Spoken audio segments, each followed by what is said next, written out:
des magies de la Lune et voilà une vidéo qui va vous parler de la saison du Sagittaire. Je suis contente de vous retrouver, je suis contente de pouvoir faire cette vidéo et de vous parler de vive voix de cette saison du Sagittaire qui va nous faire du bien. Parce que voilà, on est sorti de la saison du Scorpion. Ça a été chaud quand même. Je sais pas pour vous, mais je sais pour moi, je sais pour autour de moi. C'était quand même une période très particulière avec des remontées de choses, à la fois individuelles et à la fois collectives. Euh, on en reparlera, n'est-ce pas? J'enregistre ça le jour de la nouvelle lune en Sagittaire, c'est-à-dire que toutes les énergies sont là pour nous donner du peps et puis pour nous donner de l'énergie et de l'avenir. Et j'ai mis même une robe rouge, parce que le Sagittaire est un signe de feu. Un signe mutable. Qu'est-ce que ça veut dire? Un signe de feu, un signe mutable. Alors, un signe de feu, globalement, je crois qu'on a une vague idée de ce que ça signifie. Son énergie prédominante est le feu. À titre de comparaison, le scorpion est un signe d'eau. Je dois impérativement arrêter de regarder sur les côtés. Il faut que j'apprenne à me concentrer. J'ai toujours eu énormément de mal à regarder dans une seule direction. Et je passe un temps phénoménal à parler à tout ce qui entoure la personne avec qui je suis plutôt qu'à la personne à qui je m'adresse. Ce n'est pas un manque de respect, c'est un signe de mon neuroatypisme. Il y en a d'autres qui sont plus rigolos. Celui-là, il est un petit peu particulier.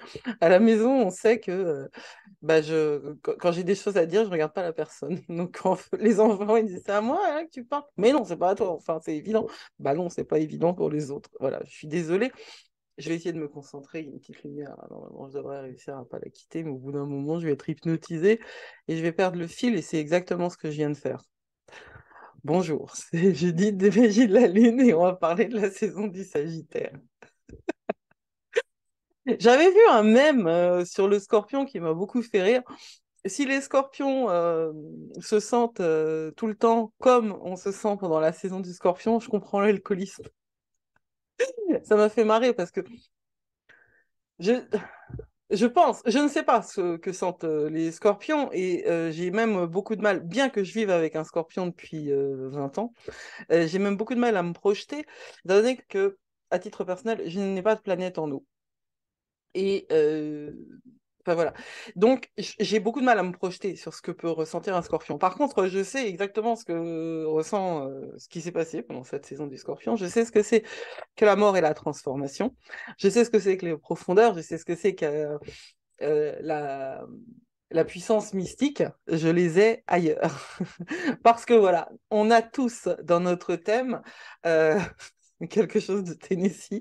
On a tous dans notre thème un ingrédient qui s'associe à un élément ou à plusieurs éléments. Le scorpion est donc un signe d'eau.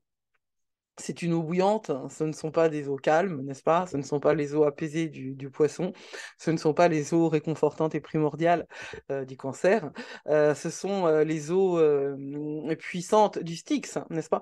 Ce sont les eaux tempétueuses euh, de cet espace qui porte hein, les esprits. Et je pense que nous avons rencontré les esprits durant cette saison-là. J'avais intitulé la vidéo sur la saison du Scorpion Welcome to the Spooky Season. D'abord parce que j'aime l'anglais. Ensuite, j'aime le français aussi, hein, mais voilà, j'aime l'anglais. Je pense en anglais, etc. Et ensuite, parce que c'est une saison associée aux esprits, aux fantômes, aux ancêtres. Et pourquoi n'est-elle pas la dernière? Je veux dire, pourquoi ce signe-là n'est pas celui qui conclut le zodiaque, puisque c'est le signe de la mort? Eh bien, parce que la mort n'est pas une fin, que le scorpion nous l'apprend, et que le sagittaire nous rappelle comment ça va fonctionner. Le sagittaire est donc un signe de feu, c'est un signe mutable. Dans le zodiaque, il y a trois types de signes, hein, les cardinaux, fixes et mutables. Le signe cardinal, c'est le premier de la saison. Alors, quand je dis saison du scorpion, en effet, c'est le mois du scorpion.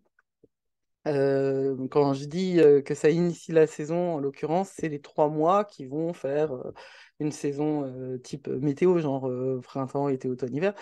Le premier signe, donc, est signe cardinal. Le bélier est un signe cardinal, c'est le premier signe. C'est un signe qui va avoir de l'impulsion, qui est tout en dynamisme, tout en avancée. Le signe d'après, c'est le signe fixe. Le taureau, donc, est un signe fixe. Alors lui, il s'installe. Et le troisième signe de la saison, c'est le signe mutable. Et le signe mutable, il est déjà un peu dans la saison d'après. Il porte ce qu'il a en lui, il porte son élément, mais il porte également les énergies du signe d'après et de la saison d'après. Le Sagittaire, c'est le dernier signe de l'automne, c'est lui qui va avoir le solstice en lui, donc qui porte déjà euh, les énergies de l'hiver. Et donc l'hiver commence par le feu, n'est-ce pas? Et ça, c'est fascinant parce que l'astrologie nous apprend à faire avec le paradoxe, car le paradoxe, c'est ce qui nous construit. Le paradoxe est ce qui nous compose, même. C'est pas ce qui nous construit, si on l'accepte, mais c'est ce qui nous compose, par définition, parce que vous savez que nous ne sommes que du vide. Vous savez que ce qui fait tenir les atomes qui nous composent, c'est une fréquence, c'est une vibration, n'est-ce pas? Donc, ce que nous avons de tangible est en réalité à 99% composé de vide. Moi, j'adore ces choses-là. Donc, le Sagittaire est un signe mutable. C'est celui qui va terminer la saison de l'automne et donc initier la saison de l'hiver. C'est un symbole de la flexibilité, la mutabilité. C'est-à-dire que c'est un espace liminal, lui aussi. Alors moi, je vais en mettre partout des espaces liminaux. C'est-à-dire, si on veut, on peut en mettre partout des espaces liminaux parce que quoi qu'on fasse, on est de toute façon, la période est à la liminalité. La période est à la transition, n'est-ce pas? À propos de la liminalité, j'en parle dans une vidéo, je ne sais plus laquelle, mais liminal, ça vient donc du limes, qui est la frontière romaine entre ce qui était de la civilisation et ce qui ne l'était pas. Et donc, le Sagittaire est un signe de feu. J'ai écrit un texte, ce serait sympa que je m'y tienne, quoi, quand même, un petit peu. Hein. Il symbolise, ce Sagittaire, un engagement passionné, entendez bien, passion, feu, n'est-ce pas, envers les croyances, les idées. Il est associé en astrologie à l'éducation, la doctrine, aux cérémonies religieuses, aka, as known, euh, moi j'ai un problème avec la religion, en tant qu'elle est un dogme, je n'ai aucun problème du tout avec la foi et la croyance, parce que sans le monde et la spiritualité, parce que le 21e siècle sera spirituel ou ne sera point, et il l'est, le 21e siècle, à chacun de choisir sa spiritualité. Donc il est associé à l'éducation, la doctrine, cérémonies religieuses et au voyage. Et en fait, les voyages dans les pays étrangers auxquels le Sagittaire est associé sont des voyages qui peuvent être tout à fait immobiles. Par exemple, moi je suis ascendant Sagittaire. Mon soleil est en taureau, mon ascendant est Sagittaire. Ce qui signifie que quand vous me voyez, quand je me montre, ce que vous voyez globalement, c'est une énergie de feu. Et c'est vrai que j'ai pas mal de feu dans mon thème parce que j'ai un stellium en bélier de surcroît. Mais la réalité de ma personnalité n'est pas fierce, si brûlante que ça. Je suis quelqu'un de très, très, très introverti en vérité. Je sais que c'est complètement paradoxal, mais bon, si je suis attiré par le paradoxe, c'est pas pour rien. Donc les voyages immobiles aussi, parce que les voyages en terre étrangère, pour quelqu'un comme moi, c'est trop de... Ça, ça bouleverse mon neuroatypisme. Ça, à chaque fois, ça me demande beaucoup trop de calcul et de temps pour profiter en fait de ce qui se passe. Mon cerveau ne fonctionne pas comme ça, tout simplement. Les voyages immobiles, le Sagittaire, en fait le Sagittaire, c'est l'octave supérieure du Gémeaux. Alors ça ne veut pas dire que le Gémeaux est moins important que le Sagittaire, hein, du tout. Nous avons besoin de chacun de ces signes et nous avons besoin de chacune de ces énergies pour être complet. Et nous en avons, quelle que soit la manière dont nous l'avons. Nous avons chacune de ces énergies. Moi, je suis en train de travailler un concept là qui est celui du trigone lacunaire. Enfin bon, je reste sur ton texte. Euh, Ce qui nous manque nous définit autant que ce que nous avons. Voilà, j'irai pas plus loin. Donc les voyages immobiles, le Sagittaire, c'est l'énergie de l'apprentissage, c'est l'énergie de la recherche, c'est l'énergie d'aller voir ailleurs, d'aller voir au-delà. n'est-ce pas? C'est tout ce qui élargit votre horizon, tout ce qui va augmenter votre compréhension du monde, de ce monde-là et du monde d'après, celui qu'on est en train de construire ou celui que nous allons vivre, parce que changement plus changement plus changement égale changement. Et 2023, mais 2023 va être mieux, hein. Je peux pas promettre, je peux pas promettre, parce que parce que l'astrologie est une chose et l'humanité en est une autre. L'astrologie, c'est un ensemble de potentiels. Ce qu'en feront les humains derrière, voilà, moi voilà, je suis au-delà de toute forme de projection. Je ne comprends pas tout. Toujours est-il que voilà, nous sommes à cette période de la nouvelle lune en Sagittaire et je vous propose, dans la vidéo que j'ai faite sur cette nouvelle lune en Sagittaire, mais je vous propose maintenant, ici, maintenant aussi, à adopter cette espèce de transformation que vous avez vécue pendant la saison du Scorpion, n'est-ce pas? De les transformations, de les utiliser, pardon, ces transformations émotionnelles pour élargir votre vision du monde et de son fonctionnement, pour accéder à une nouvelle manière de fonctionner. Et comme je vous disais, non, le zodiaque ne s'arrête pas à la mort et à la transformation. Le zodiaque nous permet, après, de concevoir intellectuellement ce que nous avons ressenti émotionnellement pendant le Scorpion. Et en plus, après, on aura le Capricorne pour pouvoir le réaliser. Non mais sérieux, tout est fait pour que le voyage intérieur, le voyage du héros, le nôtre, nous sommes les héros de notre propre vie, que ce voyage-là soit réalisé. Donc, élargissement du monde, élargissement de notre vision de notre vision du fonctionnement du monde. Tout ce mois dernier qui a été vraiment intense, hein, va devenir plus philosophique et léger maintenant, parce qu'en fait, ça monte. Bien que ce soit du feu, euh, ce qui a été bouleversé en nous va commencer à se poser et euh, à nous permettre de fuel, nourrir notre énergie à nous, hein. On n'est plus dans une espèce de profondeur énorme et presque à l'intérieur de laquelle on s'est presque noyé. On est dans la possibilité d'utiliser ça comme un carburant. Voilà, le mot c'est carburant. Avec le prix qu'il a en ce moment, le carburant. Non, je crois qu'il a baissé, je sais. J'ai un petit peu de mal. J'ai eu des problèmes de santé qui ont fait que je ne suis pas énormément sortie ces derniers temps. Euh, le Sagittaire a cette compréhension, parce que ça l'intéresse, hein, aiguë de l'interconnexion, en fait, de tous les mondes et de tout ce qui se passe dans le monde, de tout ce qui crée votre monde. Et le cycle du Sagittaire est un véritable bon moment pour contempler les aspects spirituels et cérémoniels de vos plans et de votre manière de vivre dans la vie. Cette année, ce mois-ci, je ne propose pas de faire des rituels tous les mois parce que il y a des nouvelles lunes qui ne sont pas propices aux rituels et que moi je suis pas du tout quelqu'un de New Age. Donc la manifestation à tout craint, non, ça ne sert à rien. Je veux dire, si on n'est pas. Oscar Wilde a dit méfie-toi de ce que tu souhaites, ça peut t'arriver. Et quand on a une vague idée seulement, ou quand en fait c'est notre ego, hein, ça va pas plus loin, c'est quand l'ego désire. Alors, un, ça peut ne pas se manifester du tout, ou deux, pire, ça peut se manifester et on se trouve bien emmerdé parce que, en fait, au total, le travail intérieur, il n'était pas fait pour qu'on reçoive hein, ce qui nous est offert. Euh, la vie n'est pas un cadeau. C'est pas un cadeau dans le sens où on vous l'a donné, mais c'est Goethe disait ce dont tu hérites, il faut que tu l'acquières.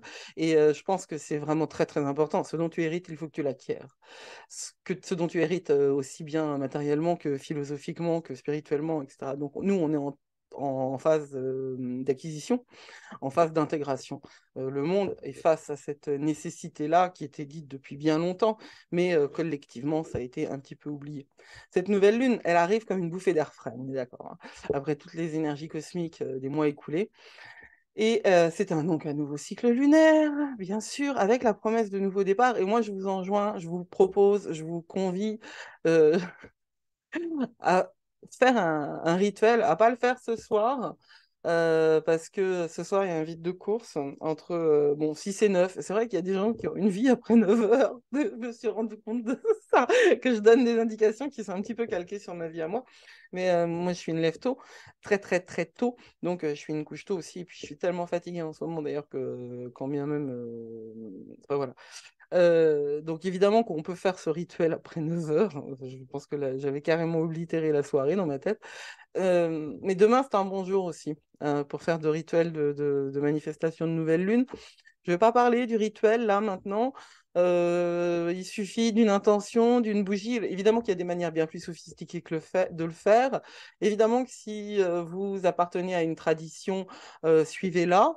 Euh, mais prenez du temps en fait hein, pour faire le point sur ce que vous désirez, ce dont vous avez besoin réellement.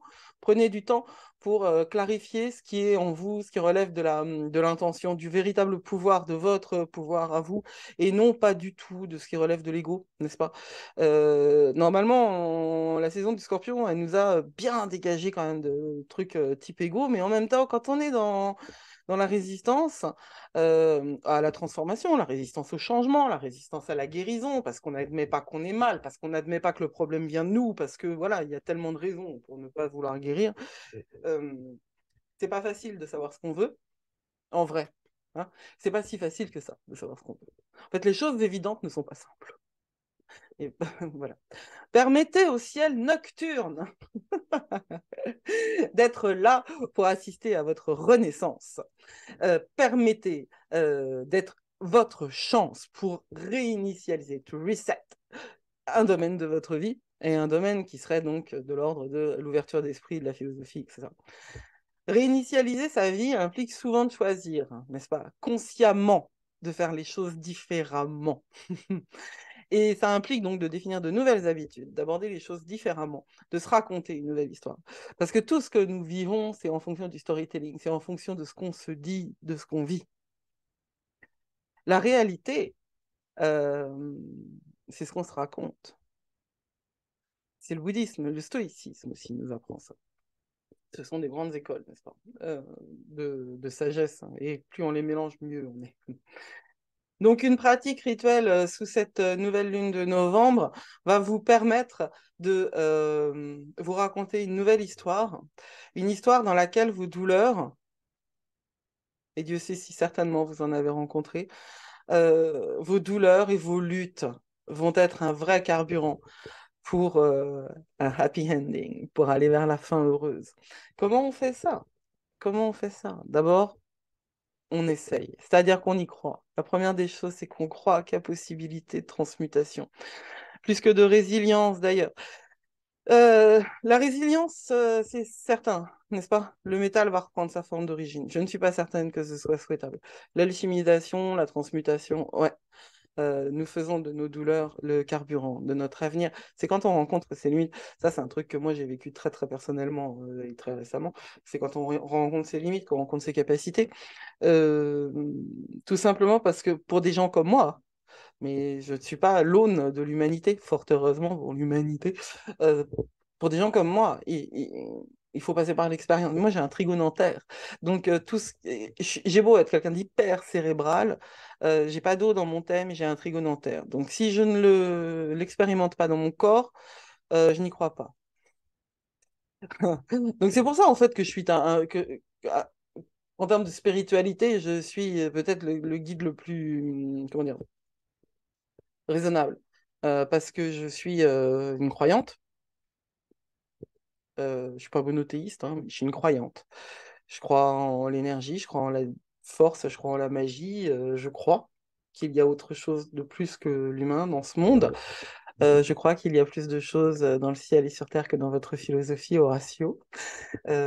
J'étais une pragmatique, hein, je suis une universitaire à l'origine, mais j'ai compris que le monde était bien plus que ce qui était défini par ce que je voyais. Je crois aussi que l'humain appartient à un ensemble et qu'il ne définit pas. Et je crois enfin que la carte et le territoire sont des choses bien différentes et que nous vivons dans une carte en pensant que c'est un territoire. Et je pense que la spiritualité est ce qui nous permet de faire la différence entre les deux et donc d'ouvrir nos horizons. Et je suis hyper pragmatique. J'ai aucun sens pratique, mais je suis hyper pragmatique. Et oui, c'est possible. Donc, Cette nouvelle lune, si je vous conseille d'en faire quelque chose, c'est parce qu'on peut en faire quelque chose. Écrivez votre prochain chapitre. Remplissez-le avec tout ce que vous désirez, comment vous souhaitez que les choses se déroulent. Prenez le temps d'écrire votre vie, votre futur. Je n'aime pas le New Age, hein. La loi de l'attraction, elle fonctionne pas. Et si elle fonctionne, c'est parce que soit on a Keblo son subconscient, soit on est hyper clean.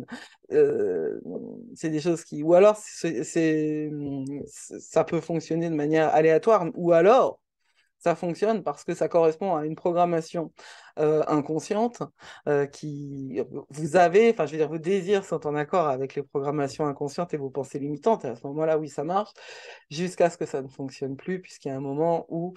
euh, si on pouvait être complètement heureux et épanoui en suivant ces croyances de base, c'est-à-dire le pattern qui nous a été offert à la naissance, l'imprégnation de base, on n'en serait pas là. Mais je pense que le monde a changé et nous avons tous besoin de transcendance, nous avons tous besoin d'aller au-delà de ce qui nous a été inculqué, de ce qui nous a été imposé.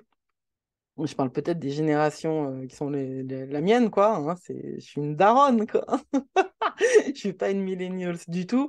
Mais je vois que les millennials ont perdu quelque chose de l'ordre du recul et de la profondeur. Et c'est un peu dommage, mais c'est pas grave. Ils ont d'autres choses, mais ils doivent l'acquérir, n'est-ce pas? Et les darons comme moi, les Gen Z ou Gen X, euh, et Y, je ne sais même pas ce que c'est d'ailleurs, mais bon, sont des gens qui, eux, ont besoin de dépasser cette profondeur, cet ancrage pour aller vers la transcendance, au fond, de l'inconnu, pour trouver du nouveau. Ce que j'ai comme citation aujourd'hui, ça c'est beau.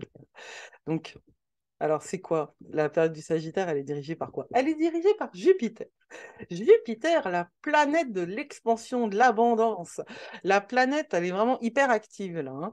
Et elle est hyper active pour trois raisons. D'abord, bon, bah, c'est celle qui dirige le Jupiter, donc ça met davantage l'accent sur l'énergie. Ensuite, elle est en trigone avec la nouvelle lune. Et ça, vous voyez les poussettes, je crois que c'est ce que je dis dans la vidéo sur la nouvelle lune, hein, la poussette, c'est quand on pousse, pas quand on pousse mémé dans les orties, mais quand on pousse quelqu'un sur son petit vélo qui a du mal à en monter. Et, voilà. Il fut un temps pendant le Tour de France que je n'ai jamais regardé, hein, mais c'est une image que j'ai où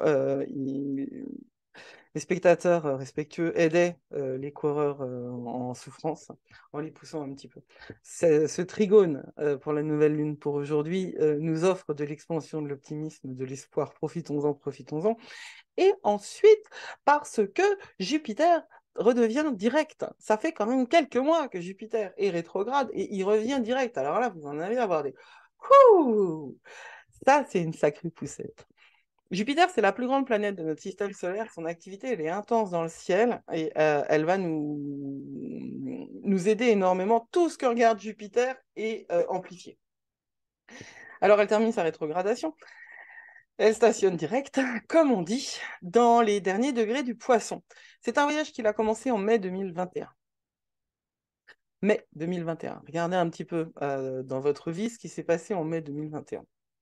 Et cette fin de rétrogradation dans les derniers degrés du Poisson, le 29e degré s'appelle le degré anarétique, c'est le degré de crise, hein. C'est celui qui, genre, il a accumulé toutes les énergies du cycle et puis ça explose avant de passer à autre chose. Les degrés anarétiques sont des degrés qui peuvent être complètement comme les éclipses, hein, ce sont des énergies instables, chaotiques. Mais en passant sur ces deux derniers degrés du Poisson, Jupiter va nous aider à comprendre ce que nous avons vécu. Parce que nous avons toujours besoin de plusieurs étapes. Il y a l'étape où on vit et il y a l'étape où on comprend. Jupiter en Poisson a apporté des termes universels, n'est-ce pas? A abordé des termes universels liés à nos croyances, hein, spirituelles, notre créativité, mais alors à des niveaux hyper profonds. Ça nous a également servi de carburant pour nous connecter à nous, un côté plus doux peut-être. Peut-être que vous avez réussi, si vous êtes des combattants, si vous êtes des guerriers en permanence, peut-être que vous avez réussi à accéder à quelque chose, d'une espèce de vulnérabilité possible ou d'une ouverture ou de la compassion. Je sais quelqu'un, donc comme moi, encore une fois, j'appelle j'appelle énormément à la compassion parce que j'ai capté, quoi. J'ai compris profondément, viscéralement, j'ai métabolisé cette information sur la compassion. Il n'y a de solution, il n'y a d'issue pour notre société que dans la compassion. Il n'y a d'issue pour notre société que dans l'amour. Cette réalité-là, il va falloir qu'on l'intègre à tous les niveaux, mais il va falloir un petit peu de temps parce que c'est pas par là qu'on est parti, n'est-ce pas? Posez-vous des questions pour vous, pensez à toutes les façons dont vous avez pu vous adoucir au cours de ces 12 derniers mois. Comment êtes-vous devenu plus sensible à vous ou aux autres? Avez-vous abattu des murs?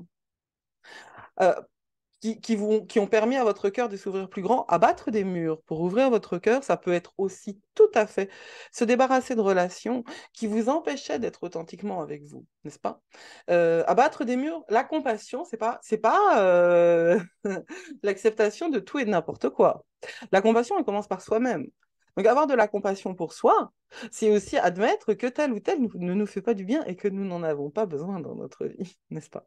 Arrête avec tes n'est-ce pas, Judith. Je sais pas, j'ai des tics de langage, c'est terrible. Et puis là, je les entends. Alors, l'énergie de Jupiter, elle élargit notre conscience, mais globalement, elle élargit notre champ énergétique en général. Et ces derniers mois, on a réellement eu un problème de constriction, de contention énergétique avec toutes ces énergies rétrogrades. On était dans une espèce de blocage. Alors, c'était un blocage qui nous a fait du bien parce que ça nous a fait passer à travers des tas d'épreuves qui nous ont fait grandir. Toutes les épreuves font grandir. Toutes les épreuves font grandir. Encore faut-il ne pas avoir peur de grandir. Et là, avec la saison du Jupiter,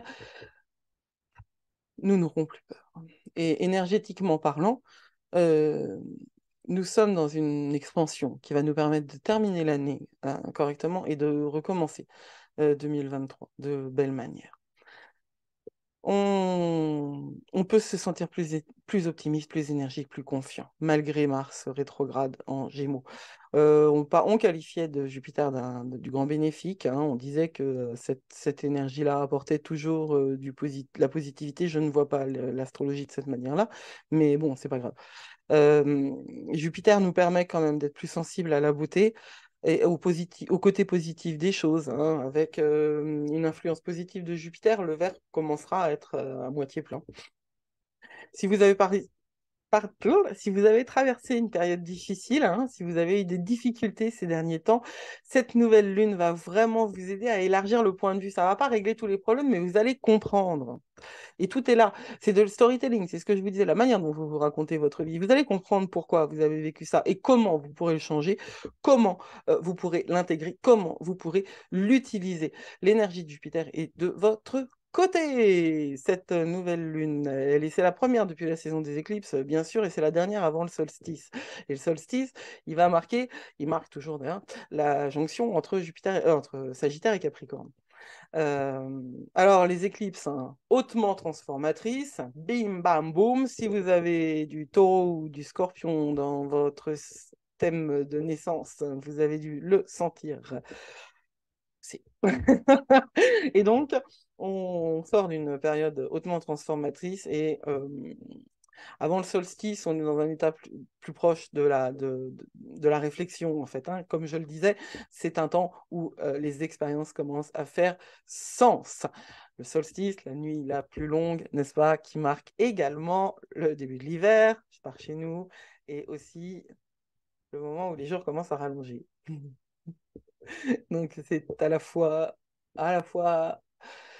la nuit la plus longue et à la fois le retour de la lumière. Et le solstice, c'est Yule, pour qui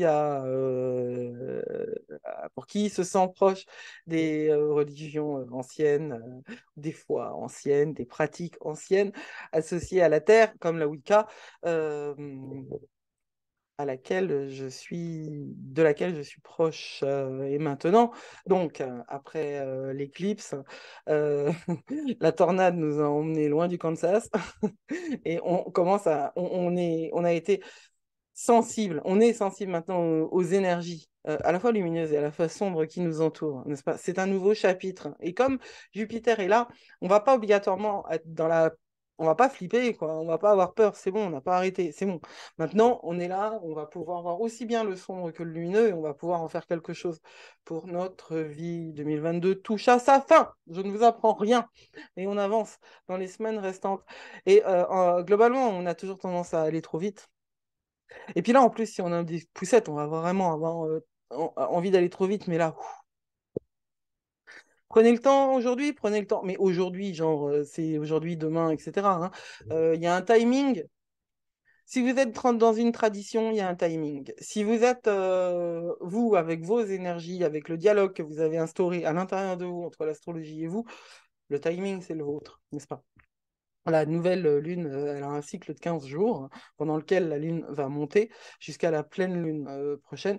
Et ensuite, elle va redescendre, la lune, l'énergie. Donc, quand on est sensible à la lune, le timing, c'est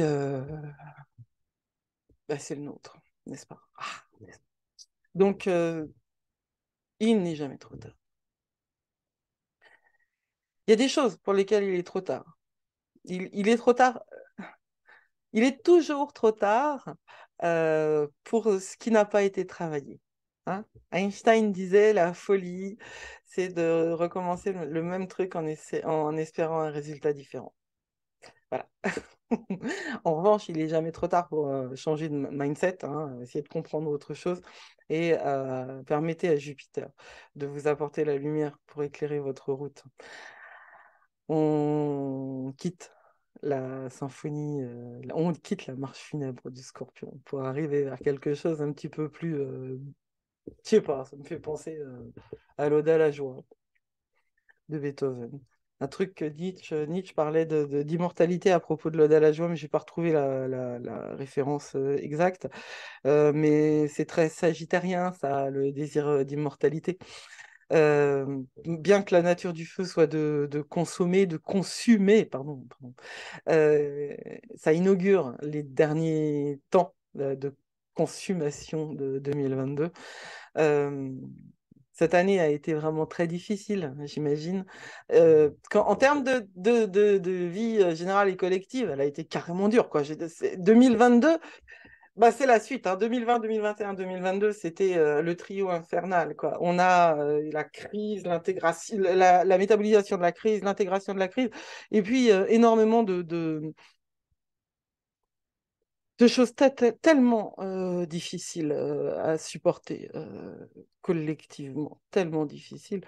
Les feux du Sagittaire sont ceux de l'esprit et de l'imagination. Ça va nous permettre de supporter, en fait, de voir en quoi ce temps d'exploitation économique, de guerre injuste, de censure, de délire autoritaire mondial, euh, de, de délire tout court, parce qu'il y a quand même des lieux, enfin, je veux dire, je ne rentre pas dans les questions de politique,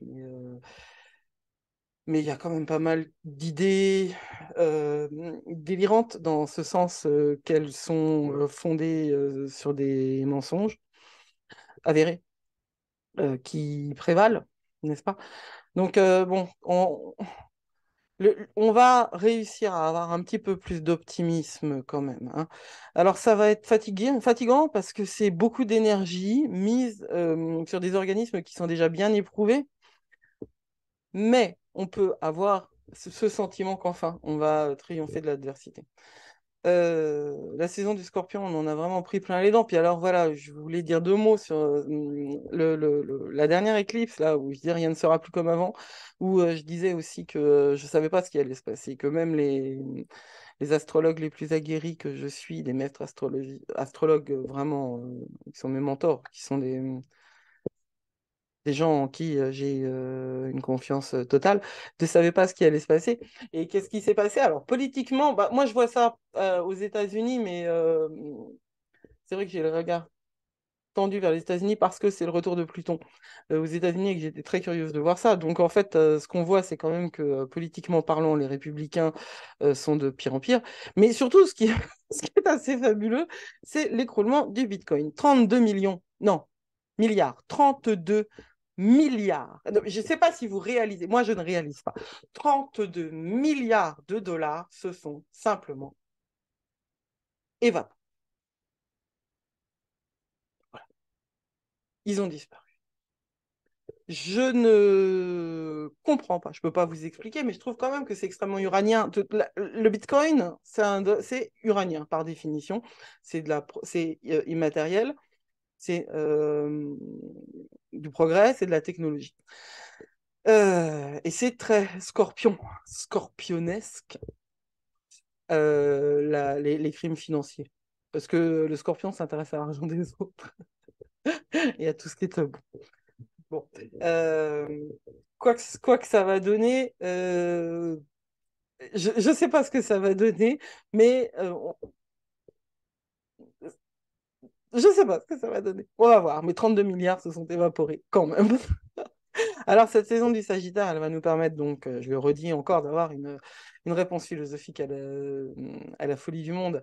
Euh, Ayez espoir, ayez espoir, parce que la sagesse naît de la lutte et les crises apportent toujours des opportunités inattendues. Et je vais citer Victor Hugo maintenant.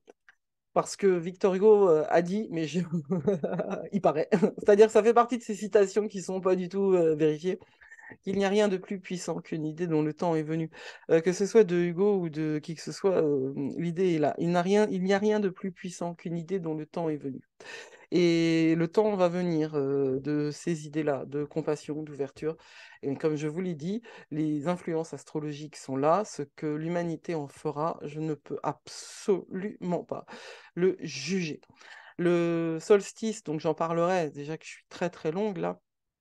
Le solstice, le 20 décembre, là, c'est vraiment la grande finale hein, de Jupiter en Poisson, qui met un cycle à 12 ans. 12 ans de Jupiter en Poisson. 12 ans d'espoir, de rêve, mais d'espoir et de rêve qui se sont cassés la gueule quand même, hein, globalement. Mais il s'en est passé des choses en 12 ans, n'est-ce pas? Il y a eu énormément de transformations, tant collectives que individuelles. Sont-elles des transformations positives? C'est pas sûr, et surtout pas ces dernières années, mais de chaque crise naît des opportunités. Ça, c'est une certitude. Euh, Là, on va pouvoir réellement retrouver langue, renouer avec une foi, une vision renouvelée. Cette foi-là, hein, cette foi et ce rêve d'immortalité. L'immortalité, c'est quoi? C'est accéder à notre... C'est sortir, en fait, hein, de la conception de la mort pour arriver à celle du renouveau et du renouvellement de la foi. C'est au cœur exactement de ce que l'esprit de Jupiter inspire.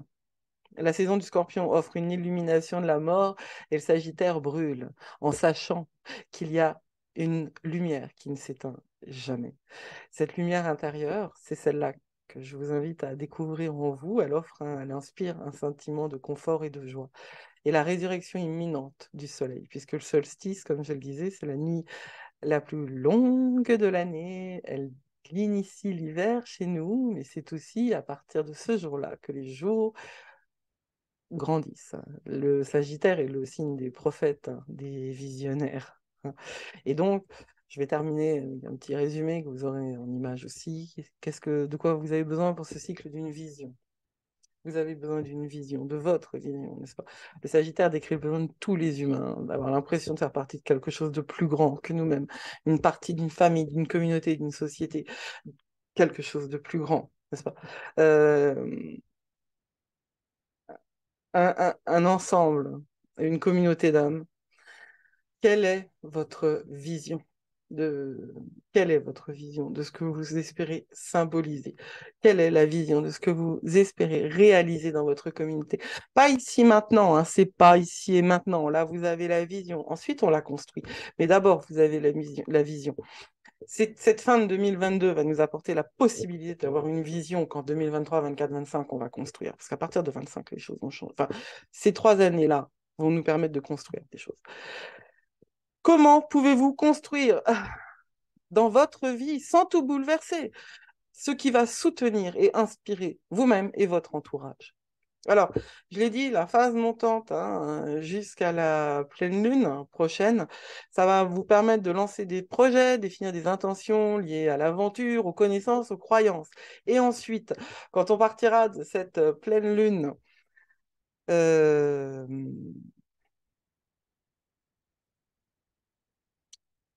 en Gémeaux, Ça doit être ça. Euh, du mois de décembre, euh, de la pleine lune à la nouvelle lune en Capricorne, euh, de la fin décembre, là, vous aurez le temps de vous débarrasser de vos idées préconçues, de votre entêtement inutile. Il y a des entêtements utiles, dit le taureau. Il y a des entêtements inutiles, par contre, dit le taureau. Et des indiscrétions. Chacun a le droit à sa zone de mystère. J'ai été très longue. Je vous remercie de m'avoir écouté. J'apprécie toujours vos commentaires. J'apprécie énormément d'avoir des nouvelles de vous par tous les moyens auxquels vous pensez. Euh, je vous remercie infiniment. C'était Judith pour les Magies de la Lune qui vous présentait la saison du Sagittaire. Prenez soin de vous surtout. Le monde a besoin de vous.